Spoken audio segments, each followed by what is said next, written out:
할렐루야. 평강의 하나님께서 여러분과 함께 하시기를 기도합니다. 저는 탈북민들을 구출하고 그들에게 복음을 전하는 갈렙선교회 대표 김성훈 목사입니다.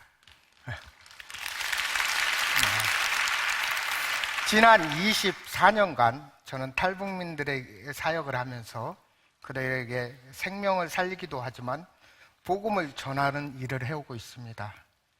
복음 통일의 한국교회가 바로 이 탈북민 사역에 함께하기를 호소합니다. 특히 이 다니엘 기도회를 통해서 교파를 초월해서 16,000교회가 함께 연합하고 하나님께 예배하고 간증할 수 있는 이 시간이 저는 너무나 하나님께 감사드립니다. 오늘 저의 입술을 통해서 하나님의 영광만 온전히 드러나고 사람의 모습은 감춰주시고 우리의 기도와 모든 것을 통해서 또한 북녘 동포도 함께 치유와 변화가 일어나기를 기도합니다. 저는 청년 시절 북한 사역에 하나님의 부르심을 받았습니다. 그런 제가 어느덧 사실 몇 달이 되면 불과 이제 한 2달도 안 남았네요. 60이 됩니다. 제가 탈북민 사역하면서 느낀 점은 대한민국 안에도 세대별로 너무 달라요. 북한 얘기를 하면 어떤 분들은 맞아, 우리도 그때 그렇게 살았지. 그리고 끄떡끄떡 해주시는 분도 있고 또 어떤 젊은이들은 심지어 북한이 뭔데요? 제가 너무 대한민국에서 강의를 다니면서 충격받았던 게 저기 연천에 부대에 갔는데 국군 장병에게 강의를 했어요. 그리고 북한 영상을 보여줬는데 정말 저런 나라가 있어요, 그래요. 바로 자기들 얼마 떨어지지 않은 저 북한 땅에 일어나는 현실조차 우리 국군 장벽도 믿어지지 않는다는 이야기를 들었습니다. 이렇듯 세대별로 많은 차이점이 있습니다. 오늘 혹시 제가 강의를 하다가 어르신들이 뭐 아는 얘기를 또 해 그래도 티내지 마십시오. 네, 젊은이들한테 왕따 당합니다. 네, 그래서 제 얘기를 잘 들어주시고 함께 하시기를 부탁드립니다. 최근 북한은 남북을 단절시키겠다고 김정은이가 선포했습니다. 그리고 하루가 멀다 하고 우리는 북한에 미사일을 쐈다, 무슨 우크라이나에 뭐 파병을 했다, 이런 도발 소식을 듣고 있습니다. 이럴 때마다 국내 언론과 사회, 한반도 전체는 긴장이 고조되고 기사를 쏟아내지만 정작 우리들의 이런 도발에도 어떻습니까? 무감각해져 있더라고요. 아, 또 쐈어? 걔들 왜 쐈대? 뭐 하는 짓이야? 이런 소리를 저는 북한 사역을 하면서 많이 듣고 있습니다. 바로 북한 정권이 핵과 미사일을 한번 쏠 때마다 사실은 북한의 부족한 식량 있죠? 우리가 100이라면 20이 모자란다 그러면 그 식량을 다 사고도 남을 돈을 공중에다 계속 버려주고 있습니다. 그럴 때마다 북한의 우리의 동족 2,600만 명은 오늘도 의식주조차 보장받지 못한 채 커다란 가상의 감옥에서 살아가고 있다는 것입니다. 북한 정권은 단순히 어쩌면 공산주의가 아니라 그들은 지도자를 어떻게 해요? 하나님 자리에 옮겨놓습니다. 그리고 북한 정권은 자신의 권력을 유지하기 위해서 외부의 정보를 철저히 차단하고 있습니다. 그래서 여러분 아시다시피 인터넷이 차단되어 있고요. 또한 당을 대표하는 노동신문이라는 신문 한 개만 있어요. 라디오도 하나예요. TV도 하나예요. 우리 한국은 막 채널이 너무 많아서 뭐가 뭔지를 모르잖아요. 그렇게 자국민들을 한 개의 그 채널을 통해서 계속 세뇌시키고 있습니다.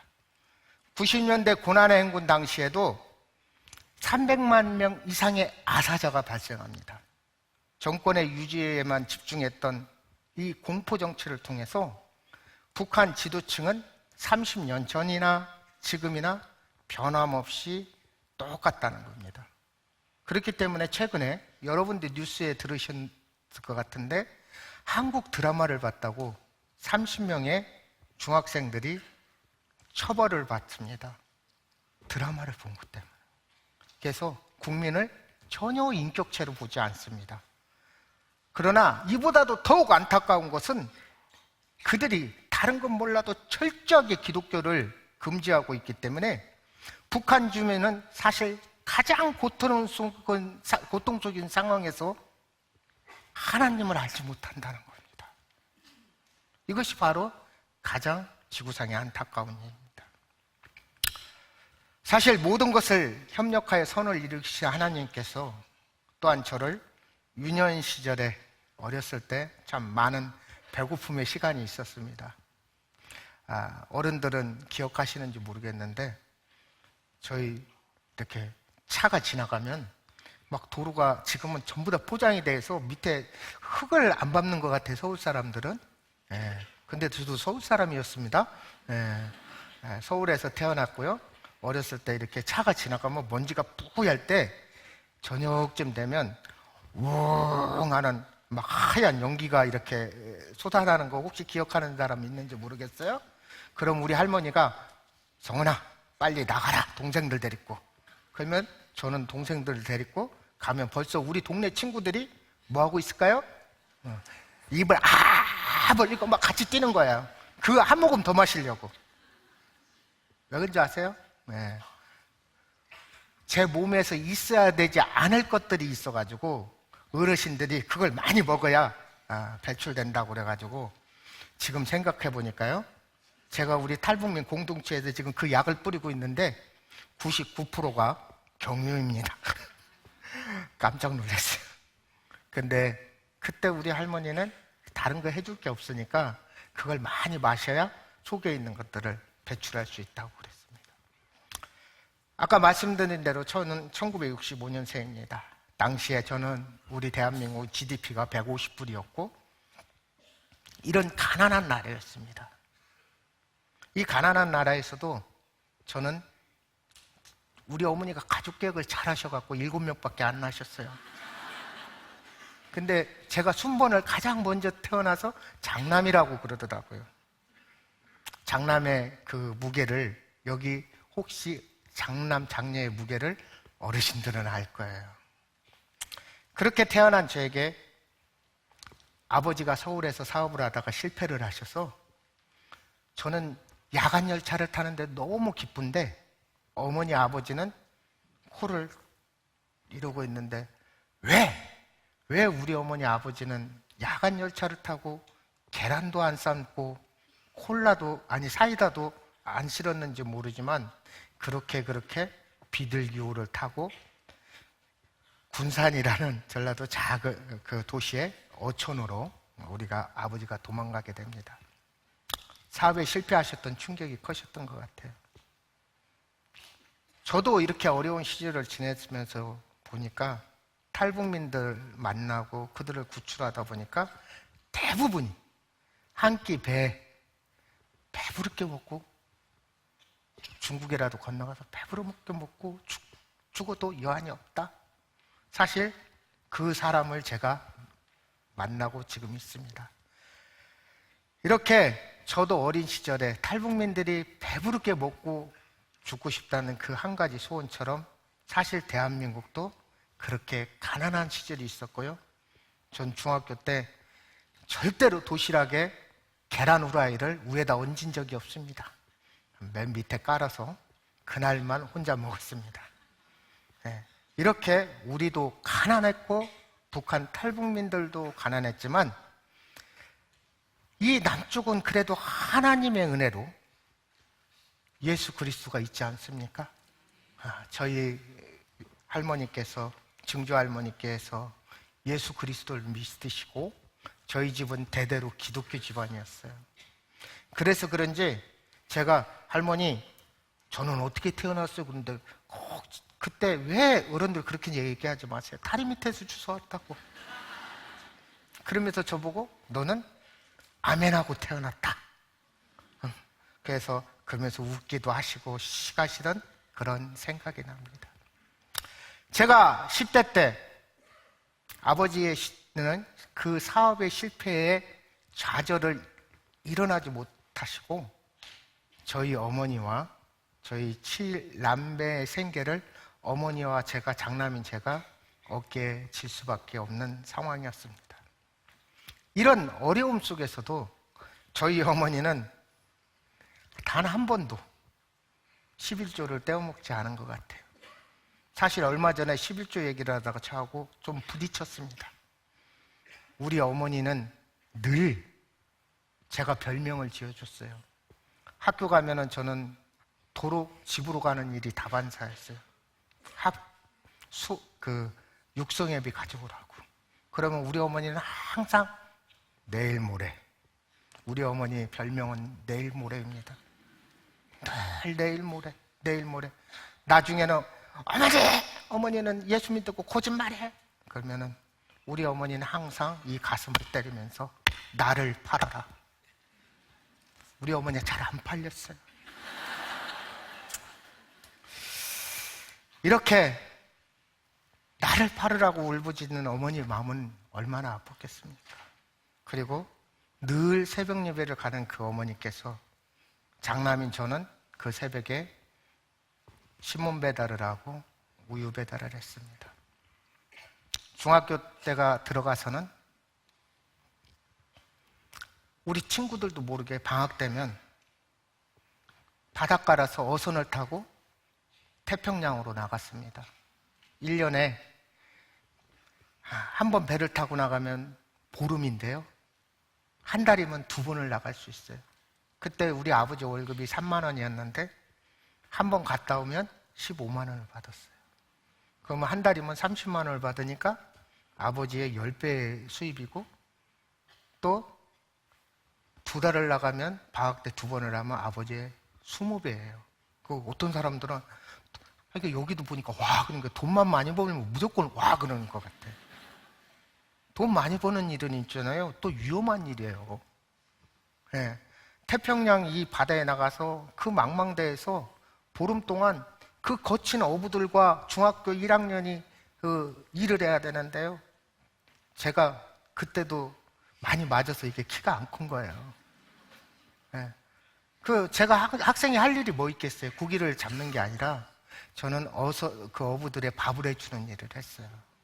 그 밥을 해주다 보니까 이 밥 짓는 중학생이 금방 이게 배울 게 안 되잖아요. 왜 지금은 밥솥이 우리 아내를 보니까 참 좋더라고. 우리 아내가 그래요. 나중에 얘기할 거지만 야 한국은 너무 좋습니다. 그래서 왜? 그랬더니 버튼만 딱 누르면 쿡쿡 밥이 다 되었습니다.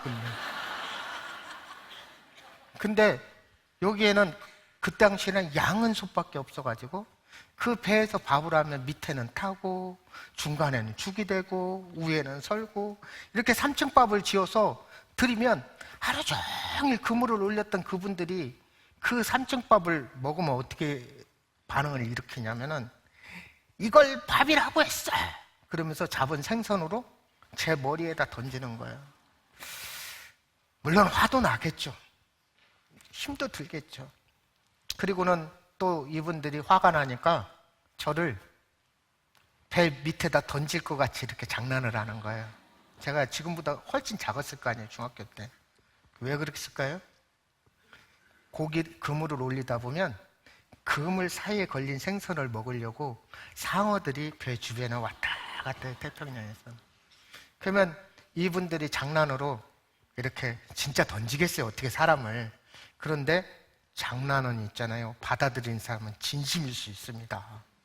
그래서 그 바다에 던지는 줄 알고 아저씨 살려주세요. 살려주세요.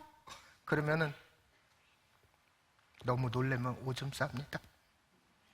그러면 아저씨들이 자기 30번 먹은 거를 야, 이놈 봐. 내가 있잖아. 장난은 그런 거야. 근데 오줌 싼 것도 창피하고 중학교 1학년이 여기 와서 왜 망망대해서 내가 장남이란 이유로 여기 와서 고기를 잡아야 되지? 그러면서 저는 밤마다 하늘을 보며 하나님께 부르짖었습니다. 하나님, 저희 어머니가 하나님을 믿으면 복을 주신다고 했는데 왜 우리 집은 이렇게 가난합니까? 왜 대책 없이 이렇게 줄줄이 사탕입니까? 이 무서운 파도에서 왜 나는 저들에게 학대를 받아야 됩니까? 하나님, 정말 살아계신 거 맞아요? 하나님 어디 계세요? 근데 성경에 아브라함 하나님, 이삭의 하나님, 야곱의 하나님, 살아계셨던 하나님은 아무 대답도 없으시더라고요. 저는 하나님은 살아계신다는 어머니 말씀을 많이 들었는데 진짜 기도할 땐 하나님 아무 얘기도 없으시더라고요. 그 시절 대한민국은 가난했습니다. 저도 그렇게 가난했기 때문에 배를 탔습니다. 그러나 그 속에서도 북한 주민들이 가지지 못한 저에게는 한 가지 큰 은혜가 있습니다. 바로 예수 그리스도 안에서의 자유입니다. 남북은 해방된 이후 공산주의와 자유주의로 갈라진 거 아시죠? 우리는 단지 정치적 이념으로만 갈라진 게 아니라 6.25 전쟁 이후 모든 것이 폐허가 됐던 이 한반도는 남한은 세계에 보내신 선교사들이 들어옵니다. 그 선교사들의 도움으로 교회가 세워졌고 특히 우리 부모님 세대의 믿음은 그 당시에는 새벽 제단을 쌓는 게 우리 어머니 보면 이건 사명이었어요. 네. 여의도에서 그 가난한 시절에도 나라와 민족을 위해서 기도한다고 그러면 저희 어머니는 정말 죄송합니다. 등 따시고 배부른 여자였어요. 저희 동생 뒤에다 메고 임신해가지고 그러면서도 나라와 민족을 위해서 기도해야 된다고 비둘기 열차 타고 여의도로 가고 그러셨어요. 이렇게 오직 소망이 하나님께로만 집중된 이 나라를 하나님이 축복하지 않으시겠습니까?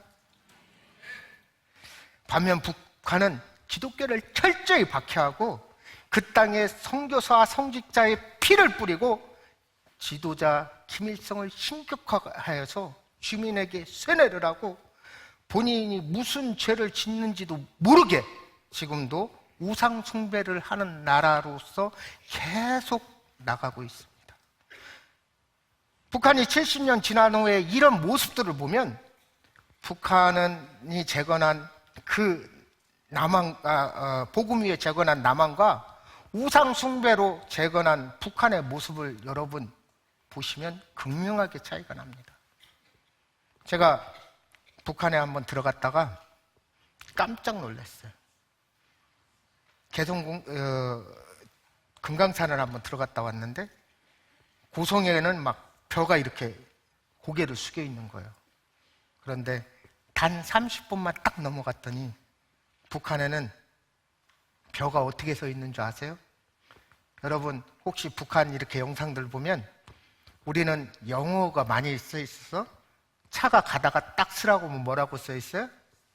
스톱. 북한은 섰.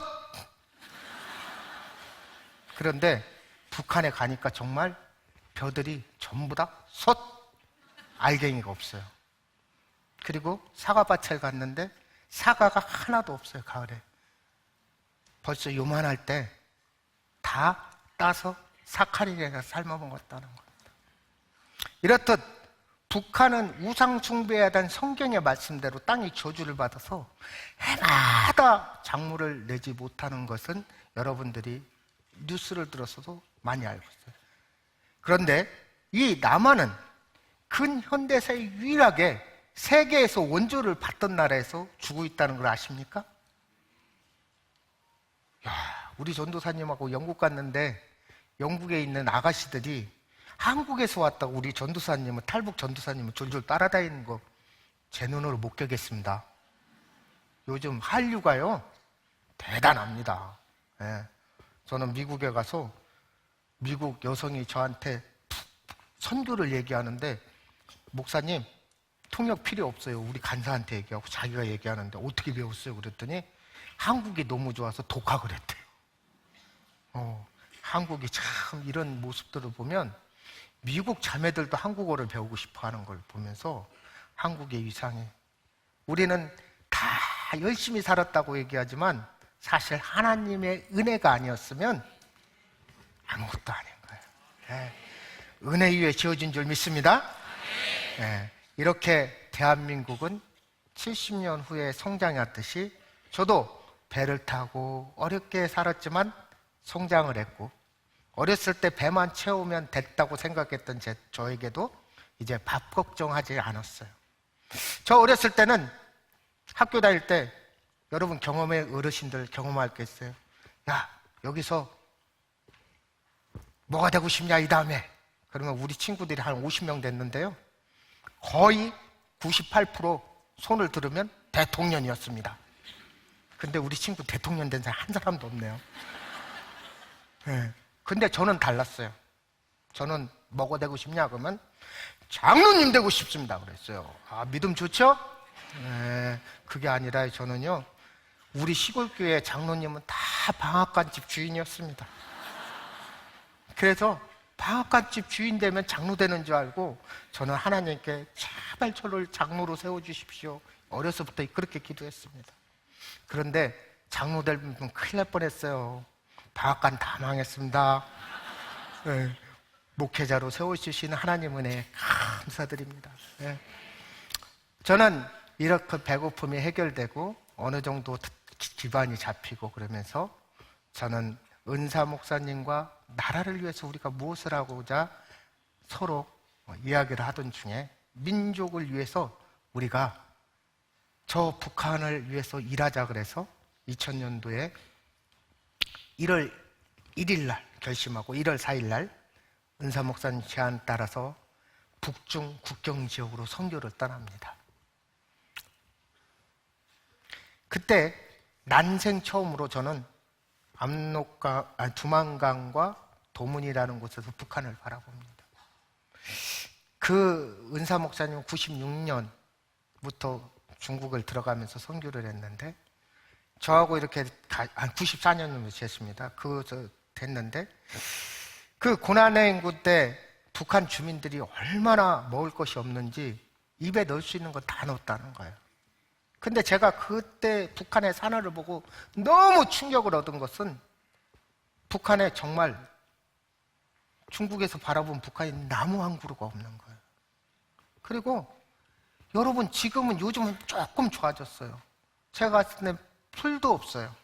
얼마나 풀뿌리와 나무를 다 캐먹었는지 그런 참담한 모습을 보면서 정말 충격이 오는 거예요.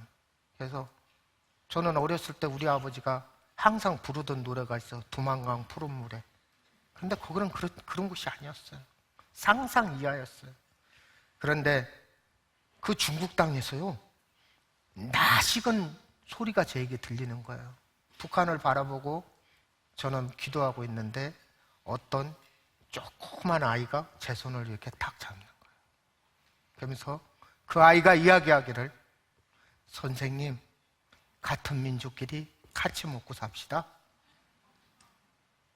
그 여자아이가 정말 깡마른 아이가 나에게 같은 민족끼리 같이 먹고 삽시다 그러는데 이 마음에 막 그 속에서 올라오는 만감이 교차하는 그 마음 속에 어떻게 이 조그만 아이가 저 강을 넘었을까? 그 아이를 보면서 얼마나 제가 마음이 아팠는지 그날 쏟아지는 눈물이, 제가 그 두만강에서 무릎 꿇고 하나님, 제가 이 민족을 위해서 일하겠습니다. 나를 부르셨으니 나를 써주시옵소서. 이렇게 기도했습니다. 정말 아이러니한 거는요, 제가 배에서 눈물을 흘리면서 하나님께 기도할 때는 대답 없던 하나님께서 이런 기도에는 바로 응답하시는 거예요. 제 기도를 확실하기 위해서 하나님께서 저에게 선물을 주시는데, 그때 북한을 탈출한 여성이 하나가 있었는데 제가 중국에 섬기던 교회로 숨어 들어왔어요. 그런데 제가, 여러분 지금 사이즈를 잘 기억하세요. 제가 키가 작고 이 베들레헴이 넓어요. 저의 모습을 본 그 여성은 저한테 뭐라고 하냐면 코주 우리 장군님 닮으셨습니다.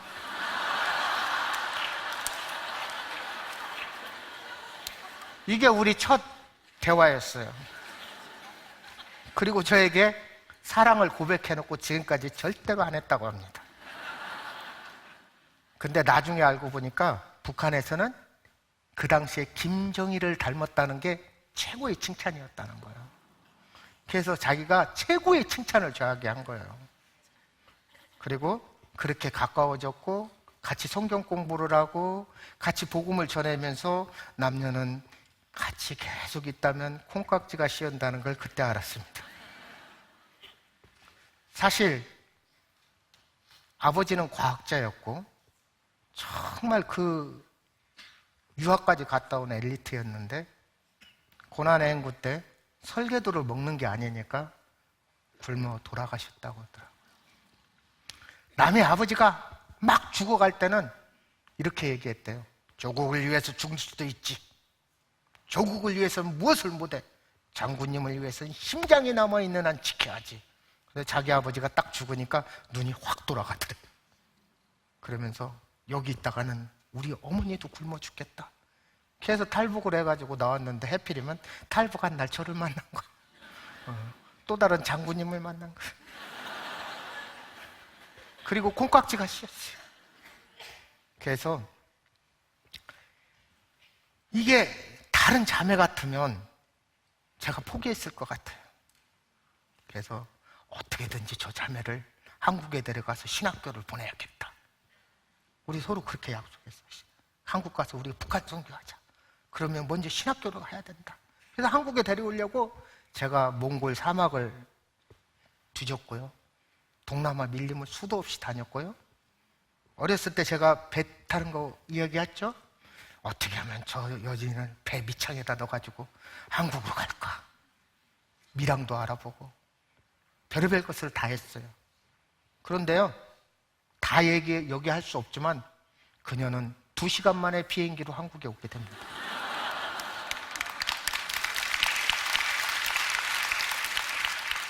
사랑의 러브 스토리만 얘기해도 끝이 없을 것 같은데요. 아무튼 비행기로 2시간 만에 무사히 남쪽에 오고 한국에 도착한 아내가 저한테 고백합니다. 탈북을 하다 잡히면 본인뿐만 아니라 북한의 가족들이 위험해지기 때문에 두려워서 저에게 말을 하지 않고 혼자 기도했대요. 하나님, 내가 하나님의 뜻이라면 한국에 가서 신학을 하겠습니다. 그리고 이 민족을 위해서 저를 써주시고 신학교를 보내주세요. 그런데 저는 저 사람같이 몽골이 어딘지 동남아가 어딘지 모르는데 정말 살아계신 하나님이라면 비행기를 타고 2시간 안에 가게 해주세요. 이렇게 기도했다는 거예요. 야, 왜 목회자 얘기는 기도는 안 들어주시고 생선으로 맞을 때도 안 들어주신 이 하나님. 그런데 북한에서 나온 자매 얘기는 어떻게 이렇게 들어주시는지 2시간 만에 한국에 오게 되고 그렇게 해서 기도한 게 응답이 아내가 받았어요. 이야, 그런데 내가 이때 정말 화가 났습니다. 부부는 있잖아요. 이래서요, 함께 기도 제목을 나눠야 돼요. 자기가 나누지 않았기 때문에 내가 몽골 사막으로 동남아 밀림으로 이게 무슨 짓이에요. 그런데 모든 것은 하나님의 은혜 속에 있다는 겁니다. 제가 그 동남아와 그 밀림을 다닌 그 계기로 제가 탈북 루트를 알게 되고 그 루트를 끌고 처음 얘기하려고 하는데 오늘 무슨 날이죠? 예?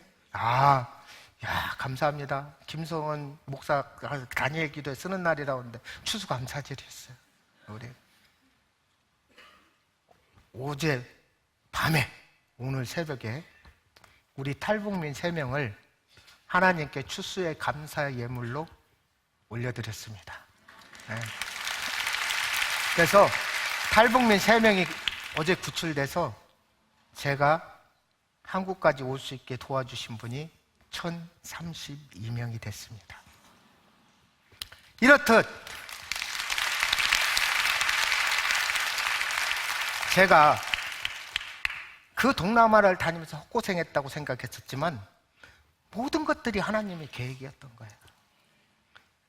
이렇게 하나님은 아내에게 콩깍지를 씌우게 하시고 그 사람을 구하기 위해서 수도 없이 돌아다니게 하시고, 저는 목적이 하나님이 아니었어요.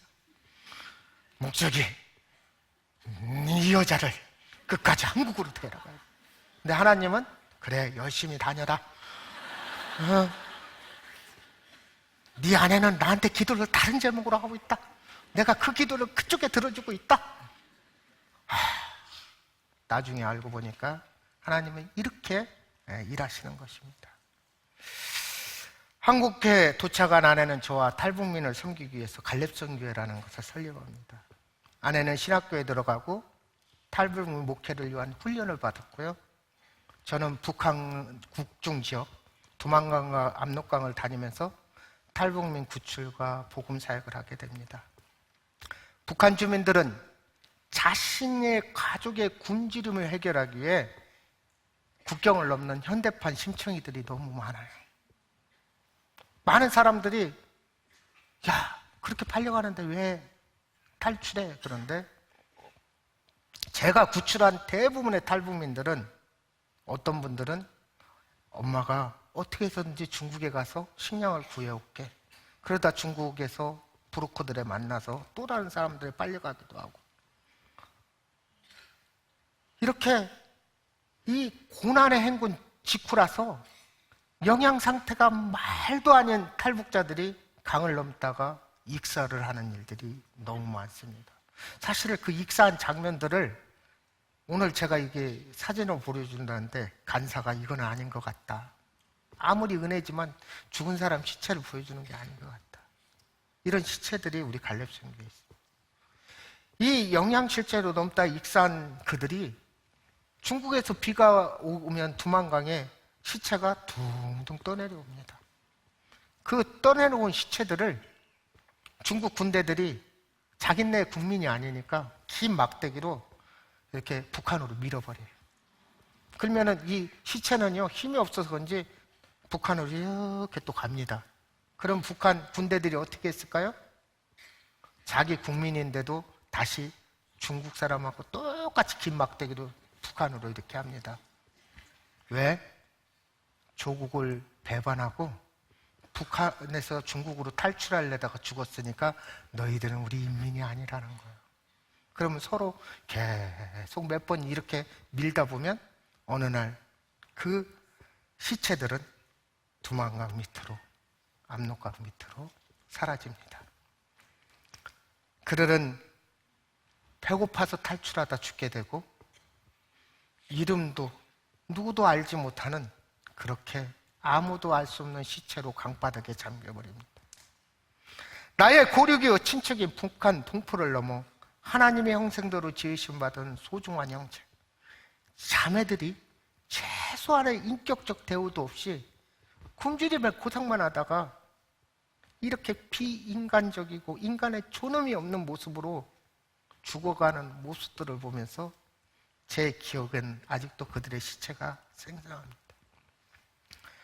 북한 주민들은 북한 내에서 이동이 자유롭지 못한다는 얘기를 여러분 많이 들었을 것입니다. 그들이 무조건 북한의 국경을 넘는 게 아니라 국경까지 오는 것도요, 엄청난 그들은 힘이 들어요.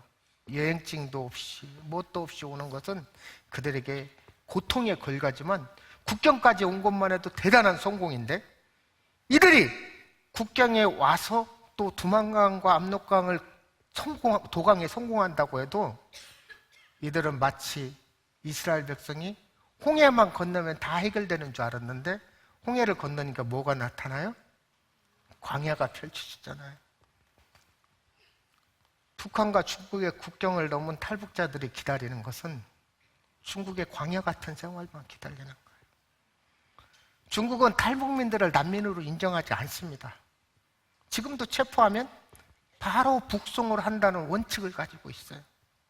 탈북민들에게 그래서 중국은 배고픔은 해결할지 모르지만 그들에게는 자유의 땅도 아니고 특히나 인신매매범들이 사냥감이 된 우리 자매들은요, 강제결혼, 성매매, 성인 화상태팅, 원치 않는, 그들이 전혀 생각지도 않는 원치 않는 삶들을 살아갈 수밖에 없는 정말 불쌍한 우리의 고립이요 친척이요 자매들인 것입니다.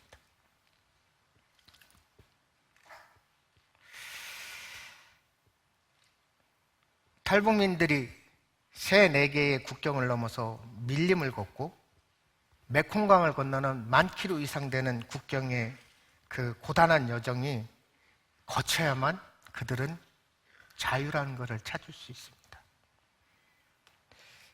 그러나 이들은 외부의 정부가 차단되어 있기 때문에 탈북민들에게 우리 갈렙성교회나 탈북민 도와주는 NGO가 없다는 것은 이들의 도움 없이는 절대 스스로 이 탈출을 할 수 없다는 것입니다.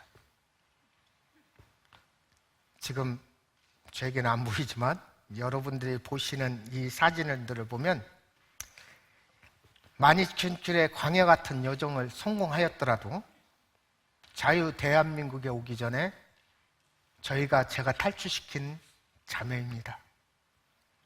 그리고 어린아이입니다. 또한 이렇게 철창에서 한국에 오기 위해서 지루한 날들을 기다려야 됩니다. 이들은 이 안에서도 엄청난 고통을 당해요. 한국에 가겠다는 소망도 있지만 불안하겠죠? 갈 수 있을까? 이런 탈북민에게 자유를 찾는 첫 단계가 가난이란 시작의 현실도 사실 마음이 아파요. 뭔가 자유를 찾았다고 하는데 감옥부터 시작되는 이것이 너무나 가슴 아파요. 더 마음 아픈 것은 이렇게 힘든 과정을 거쳐 한국에 도착한 탈북민들이 육체적인 자유를 찾은 후에도 그동안 트라우마가 얼마나 심한지 몰라요. 자꾸 저희 아내는, 여기 어떤 강사님도 아내 얘기하지 말라고 그랬다는데 저도 계속해서 죄송합니다.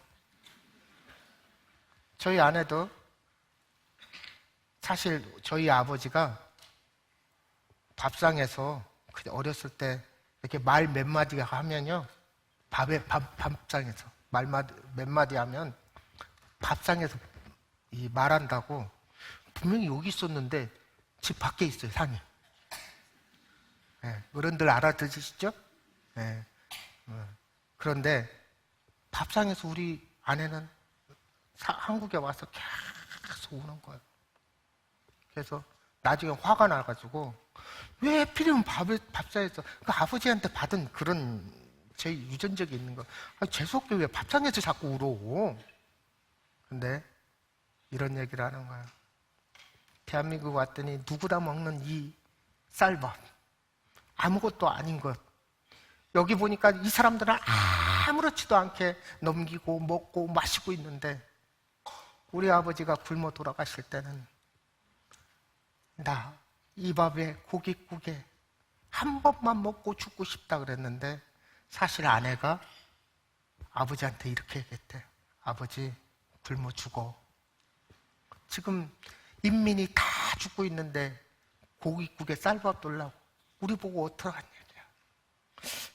왜 이 얘기를 하냐면 북한은 남자가 돈을 버는 게 아니라 여자가 경제 생활을 다 책임져야 돼. 아이도 낳고 그래서 여자분들이 식량을 구하려고 탈북을 하고 여자분들이 다 하는 거예요. 예. 여기 통일되면 여성분들 긴장해야겠어요. 예. 여자분들이 다 하는 거예요. 예. 그런데 여기 북한의 미녀들이 한국에 오면 남조선 사람들이 잘생겼다고 좋아하는 거 아시는지 모르겠어요. 예. 그래서 그렇게 울고 자꾸 하는 모습을 보는데 나는 그거 몰랐는데 밥을 먹으면서 내가 아버지를 죽였어. 내가 아버지를 죽으라고 그랬어. 스스로가 이런 트라우마들이 굉장히 많습니다. 이런 트라우마 때문에 사실 탈북민들이 한국에 와서 스스로 생을 마감하는 사람도 굉장히 많아요. 그래서 우리 탈북민들의 그 트라우마나 그들의 그 북한에 두고 온 가족의 문제, 또 굶어 죽었던 형제의 떠올리는 그 모습들이 이들이 사회생활을 왜 못해? 우리 한국 사람 오면 여기는 열심히 살으면 잘 살아요. 모르는 게 아닙니다. 그들에게 더 사랑을 감싸줘야 하는 이유가 바로 거기 있습니다.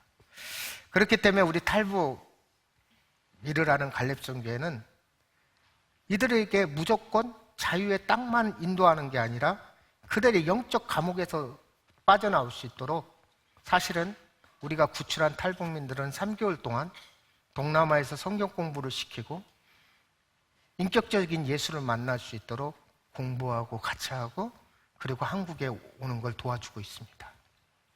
그리고 그들에게 한국 정부에 인계를 하고 이런 사역에 집중하는 일들을 저희 갈렙선교는 하고 있습니다.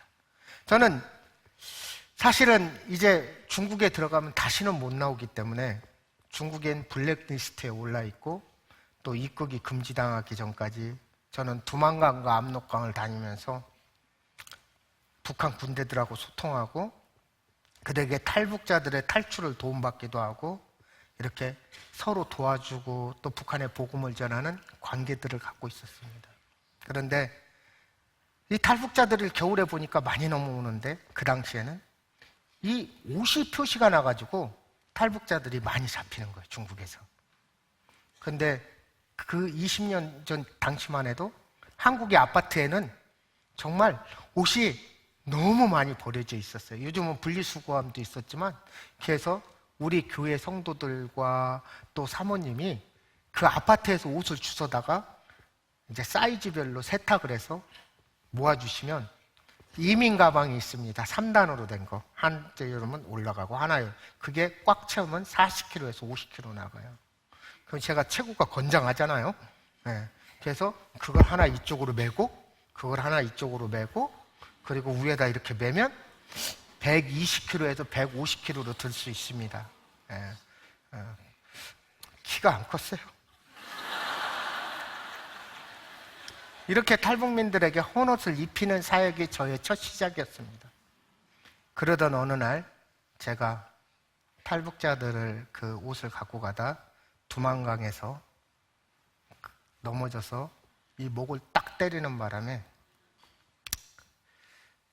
이 얼어붙은 두만강에서 넘어졌는데 이 추간판이 다 탈골돼서 9시간 반 동안 수술을 했고 저는 여기서 여기까지 쇠가 박혀서 철심박은 목사라고 소개되기도 했습니다.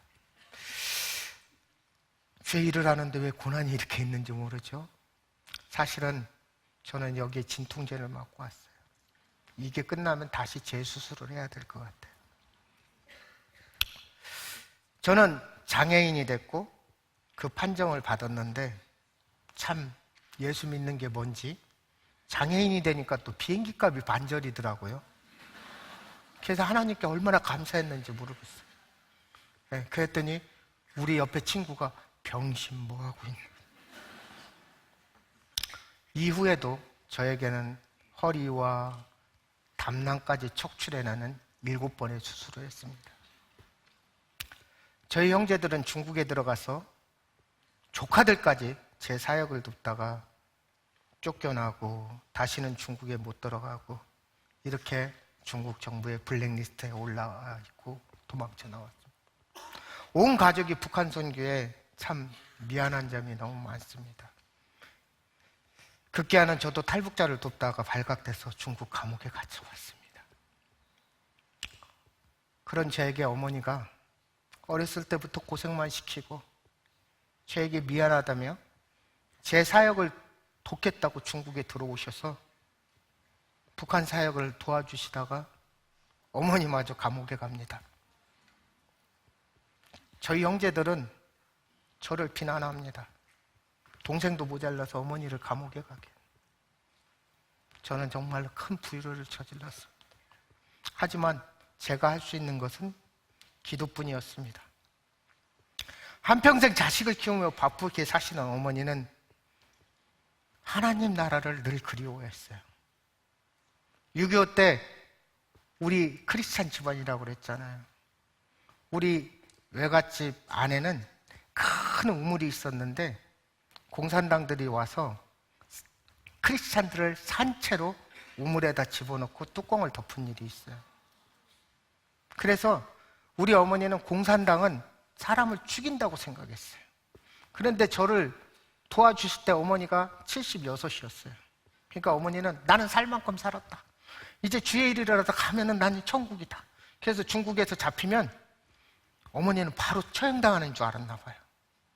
그래서 감옥에 들어가자마자 이제는 난 천국이다.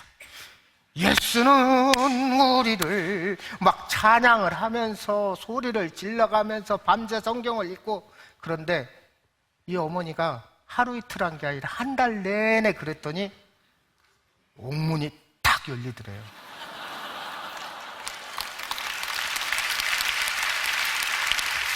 야, 웃으면서 박수 치는 게 안 믿어지는 것 같은데, 정말로 감옥이 탁 열렸는데 공안이 열어주더래요.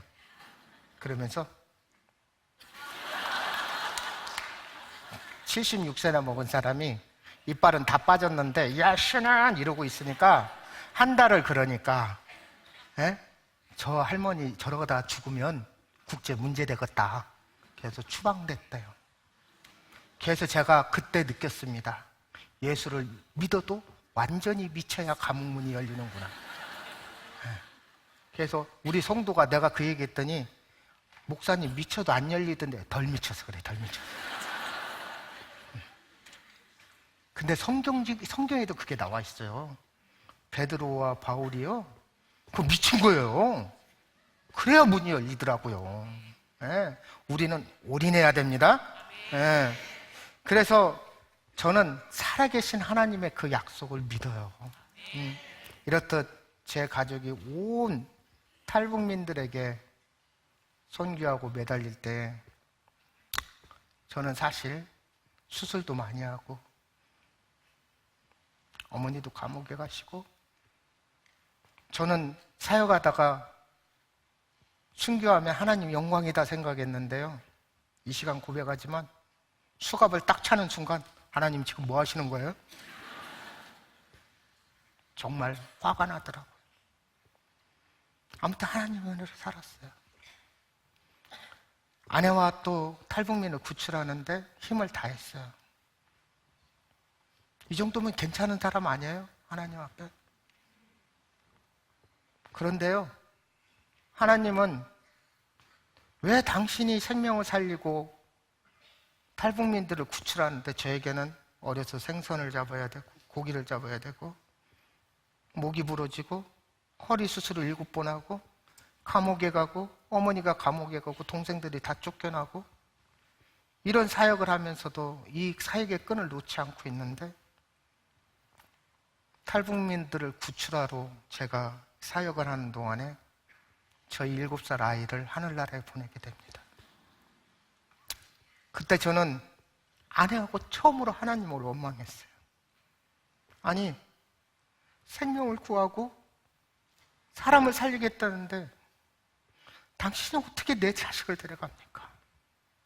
특히 한국에 와서 첫 아들을 하던 아내가 하나님, 사무엘같이 키우겠습니다, 하나님의 제단에 바치겠습니다 하고 키운 아이들을, 그 아이를 하나님이 데려가시니까 저는 아무것도 아니에요. 아내가 막 여성에게 아이를 뺏어간다는 것은요, 우리 아내는 막 뭐라고 하냐면 죽고 싶다는 거예요. 죽고 싶다. 한국에 와서 신학을 갔습니다. 북한 선교에 일을 하겠습니다. 그리고 학업 중에서도 아이를 낳고 끊임없이 키워왔는데 그 아이를 데려가셨어요. 아내가 저에게 여보, 나 오늘부터 40일 금식이야. 아니, 지금 슬픔도 이기지 못하는데 여보 금식은 안 돼. 여보, 나는 금식 안 하면 안 될 것 같아. 그리고 금식하는데 제목이 기가 막혀요. 제목이 하나님, 40일 금식하는 동안에 저도 데려가십시오. 저는 이 세상에 예수 만나고 천국을 소망하고 있으니까 아무 미련이 없습니다. 날 데려가십시오. 옆에서 지켜보는 저는 있잖아요, 금식하는 사람보다 더 힘들었어요. 근데 이 아내가 갑자기 20일이 됐는데 저보고 밥 먹자고 그러는 거야. 얼마나 엉뚱한 줄 아세요? 죽여주세요. 기도한 사람이 20일 만에 여보 밥 먹읍시다. 사실은 아내가 하나님께서 보여주시는 환상을 봤는데 지옥으로 수도 없이 무리로 죽어가는 사람을 봤다는 거예요. 그래서 하나님 저게 뭐예요? 그랬더니 처음에 나온 거 로마서 9장 3절에 너희 고립과 친척이다. 네가 북한 선교를 하겠다고 그러면서 저 북한의 영혼들이 하나님을 알지 못하고 우상을 숭배하면서 네가 놀랍도록 죽어가는 게 너의 동족 북한 사람이다. 그때 내 아들 하나도 이렇게 가슴이 저리고 내 아들 하나도 내가 나를 죽여달라고 하는데 수도 없는 저 사람들이 죽어가는 모습이 하나님의 마음을 우리 아내가 그때 느꼈던 거예요. 그러면서 자신이 우상으로 의 굶주림에 고통받고 있는 수많은 하나님의 자녀를 내게 보게 하셨으니 내 슬픔이 하나님의 슬픔과도 비교할 수 없다는 것을 깨달았다고 하면서 우리 아이에게 주어야 했던 그 사랑보다도 우리가 더 큰 사랑으로 탈북민들을 섬기자. 여러분, 그래서 저희 갈렙순교회가 꽃제비들을 국내로 가장 많이 데려온 단체입니다. 그래서 꽃제비들 구출하는데 저희가 전심을 다했습니다. 마태복음 10장 16절에 이렇게 말합니다. 너희는 뱀같이 지혜롭고 비둘기같이 순결하라고 했어요. 북한 사역에 항상 멍심해야 될 것이 구절에 있는데 꽃제비 사역에 집중하다 보니까 지혜가 필요했어요. 북한 정권은 있잖아요. 자신들이 그 죽어가는 아이도 책임 못 지면서 저희가 아이들을 구출해 왔더니 뭐라고 할까요? 아동 납치범. 팔려간 탈북자들을 구출했더니 조선인민공화국에게 자녀들 납치범. 저에게 그런 지금. 그래서 저는 그 꽃제비들을 구하기 위해서 여기 있는 많은 분들이 방송을 통해서 보시는지 모르겠는데 많은 것들이 있었습니다. 그래서 채널A의 탈북의 그 신역이나 이런 거 보면 제가 북한에 있는 꽃제비를 우리 네트워크를 통해서 북한에 구걸하는 모습, 죽어가는 모습, 아이들 이런 것들을 저희들이 실은 북한에 힘들게 살아가는 그들 꽃제비 영상들을 다 찍은 거예요. 그래서 우리는 굶어 죽어가는 사람들만 구해왔다. 이렇게 증거 영상들을 통해서 그 아이들을 구해오다 보니까 우리가 이렇게 북한 영상들을 갈렙순교회가 전 세계에 가장 많이 갖게 된 이유가 거기에 있습니다. 그래서 북한의 그 모습들을 우리가 갈렙순교회 네트워크를 계속해서 보내게 됐고요. 그러다 보니까 꽃제비 영상을 찍다 보니까 어떤 영상도 있어요? 북한의 노동교화소, 공개재판. 여러분 이렇게 인민재판하는 이런 모습들을 다 찍어 온 단체입니다. 알아줬으면 좋겠어요. 네. 그래서 고난의 행구 때 사람이 사람을 잡아먹은 인육을 판매한 죄로 처벌한 그 법원 판례지까지도 우리가 갖고 와서 KBS 9시에 뉴스에 나갔어요. 그 정도로 북한 영상에 대해서는 우리가 원해서 한 게 아니라 꽃제비와 사람들을 증거를 확보하고 구해다 보니까 전 세계에서 많은 영상들을 보게 됐습니다. 이제 영상을 틀어주시는가요?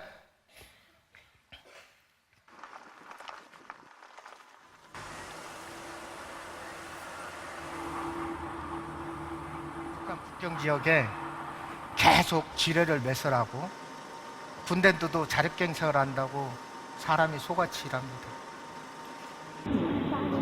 이게 바로 북한 내부에서 공개 재판을 하는 모습을 찍어온 겁니다.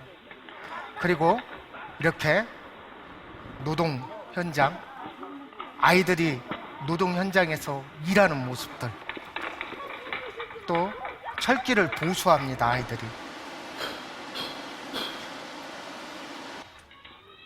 네. 그래서 사랑 한 번도 못 받고 살아가던 이 아이들을, 영상 속의 아이들을 구출하고 사랑으로 그 아이들을 양육했고 구출했으나 이들을 입양할 곳이 없었습니다. 법적으로 대한민국은 또 전 세계는 탈북민 아이들을 입양할 수 없다는 사실을 제가 구출하고 난 다음에 알았어요. 그때부터 법을 바꾸기 위해서 엄청난 노력을 했으나 지금까지도 이 아이들의 입양법은 개선된 사항이 없습니다. 그저 고아원으로 가야 됩니다. 이런 노력 끝에 제가 2018년 장기 척출 밀매로 팔려가던 두 아이를 구출했습니다. 그래서 이 아이들을 정착지원사무소 하나원과 법원을 통해서 가정위탁 후견인으로 신청서를 냈고 6개월의 재판을 통해서 후견으로 인정받게 됐고 이 아이들은 지금 모두 대학에 진학했습니다.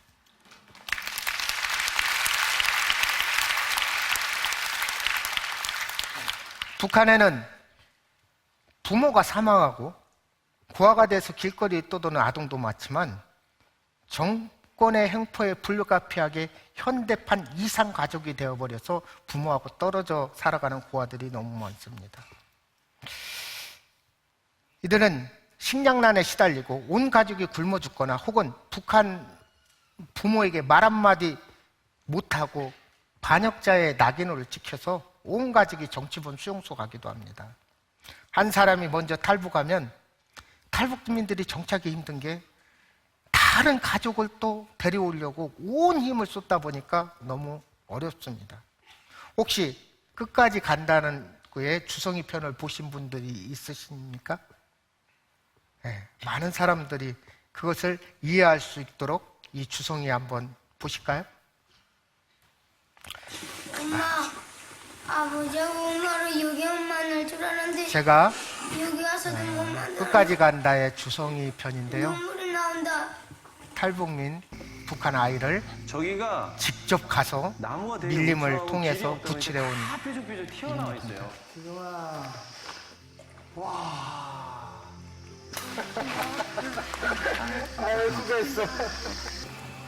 엄마, 주성이, 우리 주성이 보자, 엄마 보자, 주성이 보자, 엄마 보자, 엄마. 이 아이는 이제 커서 벌써 고등학생이 되었습니다. 그리고 따뜻한 부모와 함께 한 생활을 이루고 있습니다.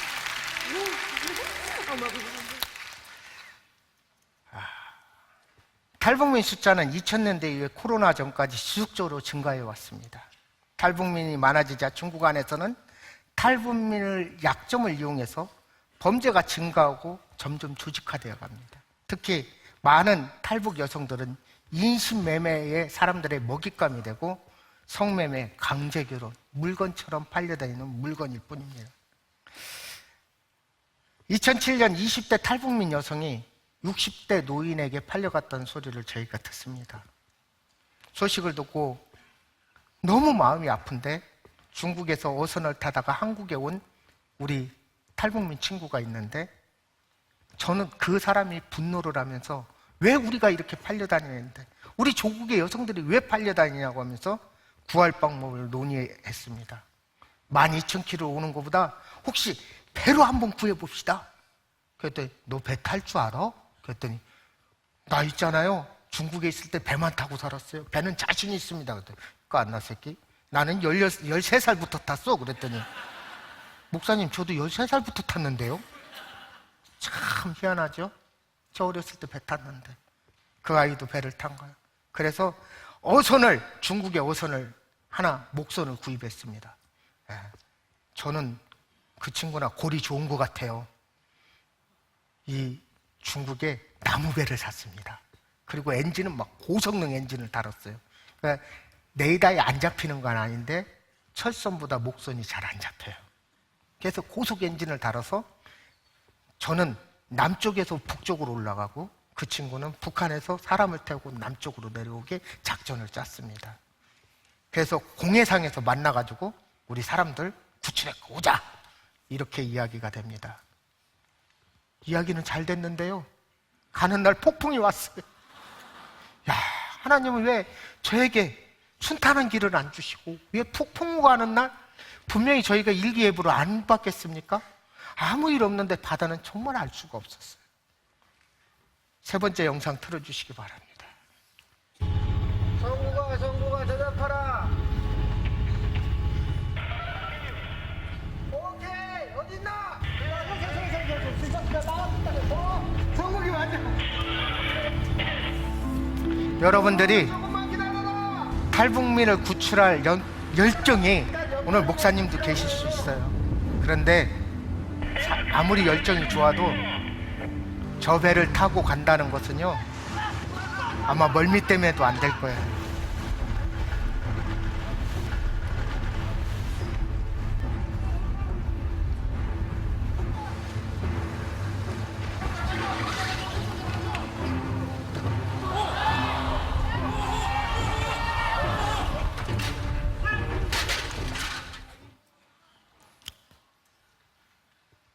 아마 대한민국에 교만한 것이 아니라 어떤 목사님도 물론 하실 수 있는 열정은 계시겠지만 폭풍 후에 탈북민을 구출하고 공해상 북쪽까지 올라갈 수 있는 것은 그렇게 쉬운 일이 아닙니다.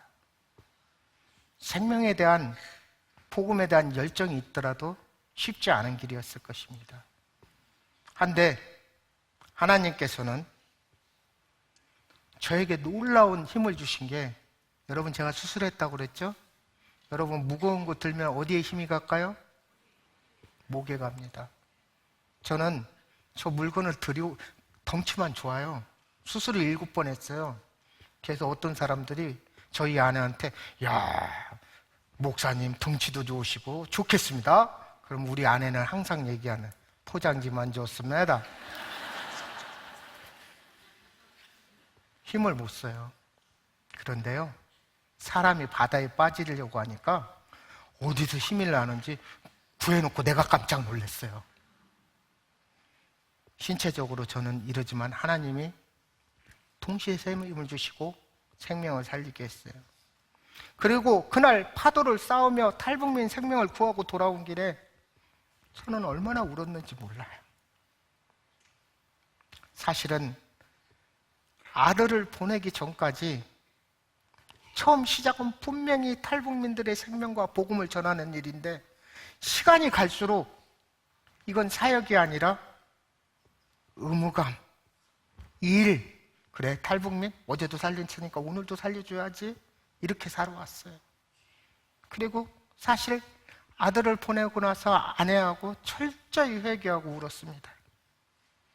잃어버리니까 그 생명의 귀중함을 알겠더라고요.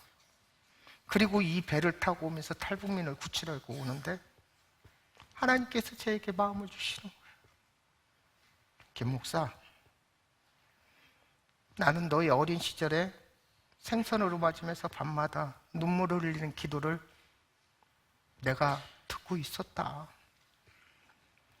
그 고난조차 너에게 그 어린 시절에 허락해야만, 그런 내 마음도 아팠다. 그런데 배를 태우고 사람을 구출하는 오늘 너를 위해서 내 그 고난을 허락했다. 너는 이제 고기 낚는 어부가 아니라 사람 낚는 어부다. 여러분, 우리가 인생을 살면서 회개도 하고 많은 일도 있지만 그 하나님의 그 세밀한 음성이 생명을 구했다고 하면서 지나간 고난에 대한 그 고난 속에서 내가 너와 함께 했다는 얘기를 들을 때,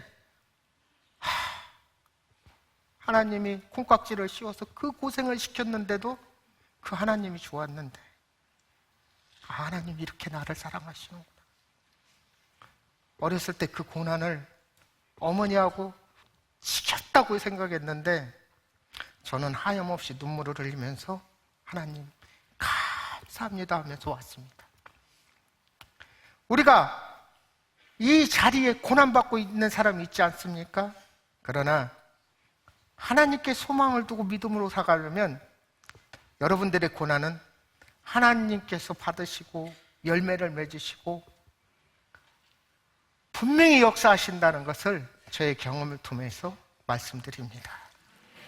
그래서 저는 늘 근심하는 자 같으나 항상 기뻐했고, 가난한 자 같으나 내가 사람을 구출함으로써 많은 사람에게 부욕해 했고, 나는 사실 가진 게 아무것도 없었으나 많은 것을 가진 자라는 것을, 하나님은 저의 삶을 통해서 지금까지 이렇게 일하셨습니다. 그리고 코로나 팬데믹 동안에 제가 탈북민 구출을 불가능하다고 저는 생각했어요. 그리고 제가 그 불가능한 가운데서도 무엇을 했냐면 탈북민 공동체를 짓기 시작했어요. 우리 탈북자들하고. 여러분, 아무도 안 맡기고요, 탈북자 공동체 한번 오셔보세요. 우리 스스로가 탈북민이 세 채의 건물을 지었습니다. 그리고 거기서 탈북민들이 와서 마음껏 먹고 자고 서로 나눌 수 있는 공동체를 만들었습니다. 그래서 코로나 기간 동안에 기가 막히게 코로나가 딱 끝났습니다 하니까 딱 허가가 나온 거예요. 그래서 나는 이제 코로나 기간이 끝나니까 탈북자를 구해야지 그랬더니 세상에, 탈북자를 구하는데 과거에 300만 원이었는데 코로나가 딱 끝나니까 북한에, 여러분 요즘 중국의 반간첩법, 탈북자를 도와주면 간첩이고 구속되고 13년씩 감옥에 가야 되고 이런 정책이 생겨난 바람에 이제 이 일을 하려고 하는 사람이 없는 거예요. 그러면서 10배가 올라버린 거예요. 탈북민을 구해오는데 10배가 오르다니 나는 이제 못합니다. 하나님, 이 공동체에서 탈북민들하고 열심히 살다가 복음 사역하겠습니다.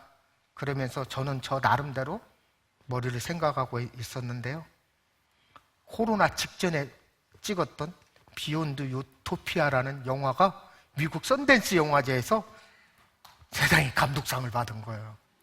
그리고 전 세계에 알려지는데 영국의 BBC에서, 미국의 PBS에서 100만이라는 사람들이 보고요, 미국에서 저를 초청하는데 하버드, 터프츠, 코넬, 또 리버티 신학, 뭐 전 세계에서 저를 초청하는 거예요.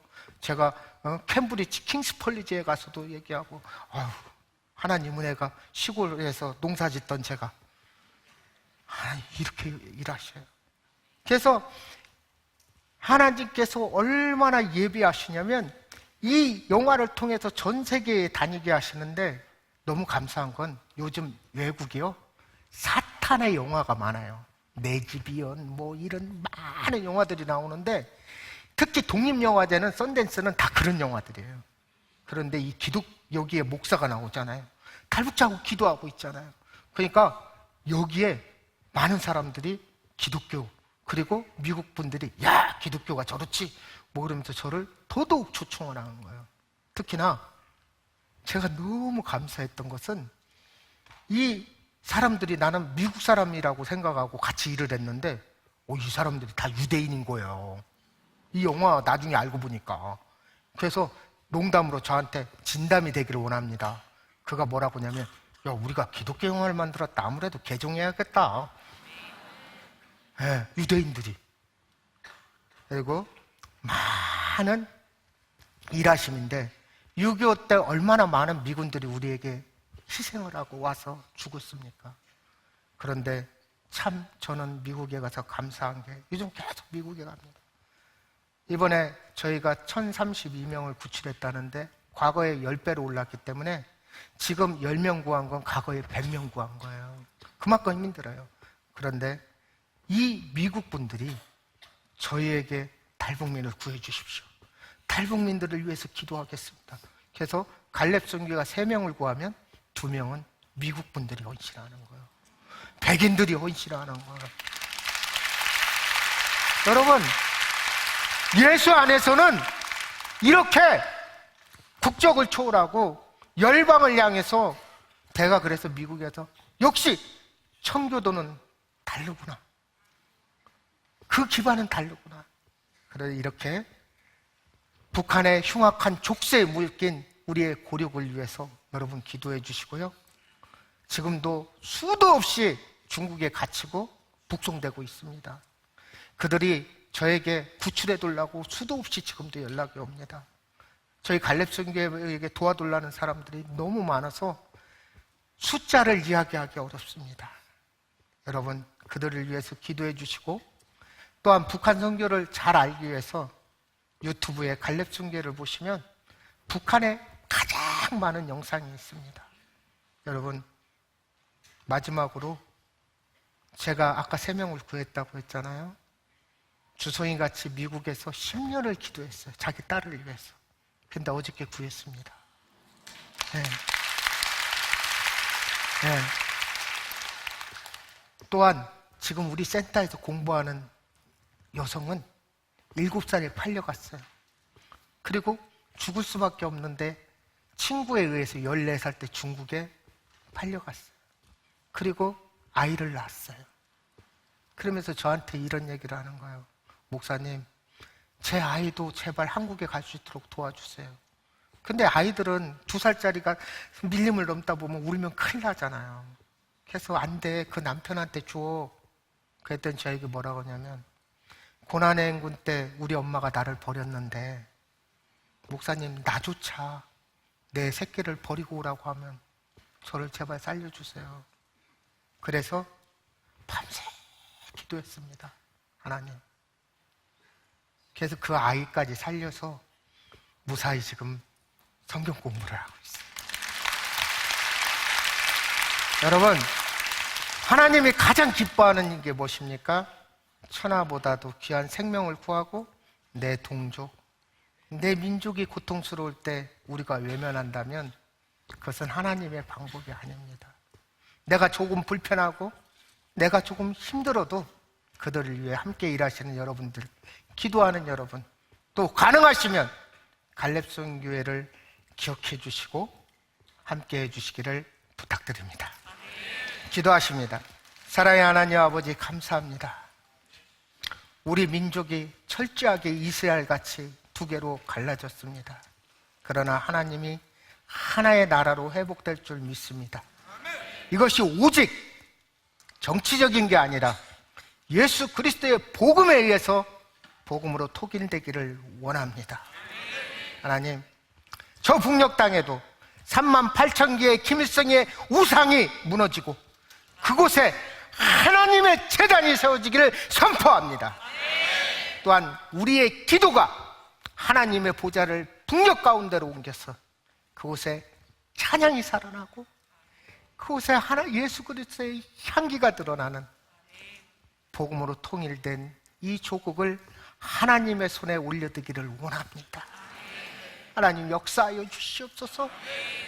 우리는 순종하고 우리는 작은 것으로 함께할 때에 놀라운 하나님의 역사를, 탈북민의 그 울음 부르짖음, 중국에서 지금도 목사님 살려주세요, 내가 그 하나님을 믿겠습니다, 자제히 울고 있는 우리 탈북 자매들을 외면하지 않을 수 있도록 우리의 마음을 열어주시기를 예수 그리스도를 받들어 기도드렸사옵나이다. 감사합니다.